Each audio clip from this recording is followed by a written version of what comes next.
દરેક નીતિની સામે કાયદાની રીતે ઊભો રહેતો SSK ન્યૂઝ ચેનલ.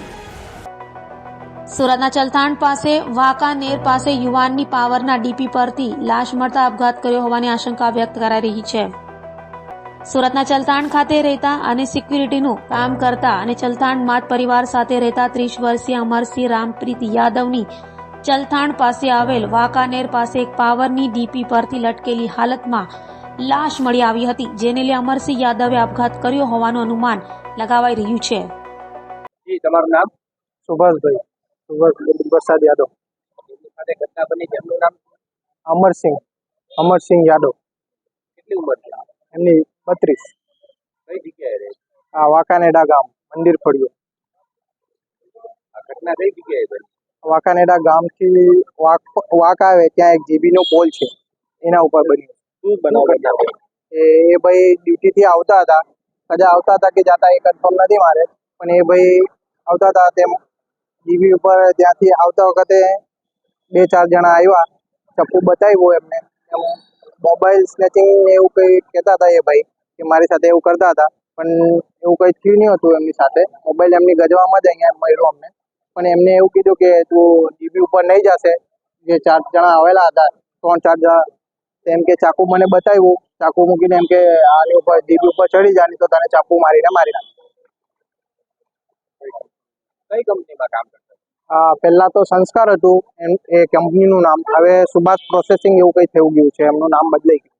આજે ઘટના બની ત્યાર પછી તમને કઈ રીતે જાણ થઈ અને શું થયું? આ ઘટના વિશે મારી બેને મને ફોન કર્યો, હું મારી દુકાને હતો ત્યારે એમનો ફોન આવ્યો કે ભાઈ સાથે આવો બનાવ બન્યો છે. ત્યારે હું ત્યાંથી મારા બાઇકથી સીધા ઘટના સ્થળે દોડી આવી. ઘટના સ્થળે જઈને તમે શું જોયું? મેં જોયું કે એ ભાઈ આ જીબી ઉપર આમ લટકતા હતા. કેટલું ઉપર છે? કેટલી હાઈટ પર? એટલે આ પંખો દેખાય છે ને, એટલે આમ હાઈટ જે બી હોય એ એટલું ઉપર એ લટકતા હતા. એટલે મારા હાઈટથી એટલી હાઈટ હોય, મારે એમ આ પતરો છે ને, હવે એટલી હાઈટ ગણી લો. શું લાગે તમને? હવે એમાં તો અમને તો કોઈ ખ્યાલ નહીં આવે કે શું છે શું નથી. એ ભાઈ અમને જ્યારે અમે ત્યાં પહોંચ્યા ને, ત્યાં લાઇટ વિભાગ વાળા એ બધા આવ્યા હતા, જીબી વાળા, લાઇટ કટિંગ કરી હતી. એ લોકો એમના જોડે પૂછ્યું કે ભાઈ શું છે એમ છે. મેં પૂછ્યું કે ભાઈ કેમ ઉતારશો કે નહીં ઉતારશો, શું છે? કેમ કે 2 લંગર કાપવાના છે, એ કાપી દઈએ પછી તમે બોડી એ જે ભાઈ છે ઉપર એમને પછી હાથ લગાવતા. અમે લોકો બધા જે રોડના બાજુવાળા અને બધા જોવાવાળા જે બી હતા, અને અમારા ગામના બી હતા 2-4 જણા, એ અમે લોકોએ ત્યાં ઊભા રહ્યા. પછી એ લોકોએ લંગર કાપ્યું, અમારા ગામવાળાએ જીબી વાળાએ બધા મળીને. પછી અમે લોકો ઉપર ચડીને થાંભલા ઉપર જીબી ઉપર ત્યાંથી એમને નીચે કાઢ્યો. એ જીબીની ગાડીમાં જ અમે ત્યાં પુલિયો છે ને ત્યાં આગળ, ત્યાં સુધી અમે લાવ્યા. ત્યાં પછી આ 108 આવી ગઈ, એમાં નાખીને અમે સિવિલ આવી. તમને કોઈના વિરુદ્ધ શંકા છે કે આ વસ્તુ કરવામાં આવી? એમાં તો મને એટલું બધું કોઈ ઉપર શંકા નહીં કરાય.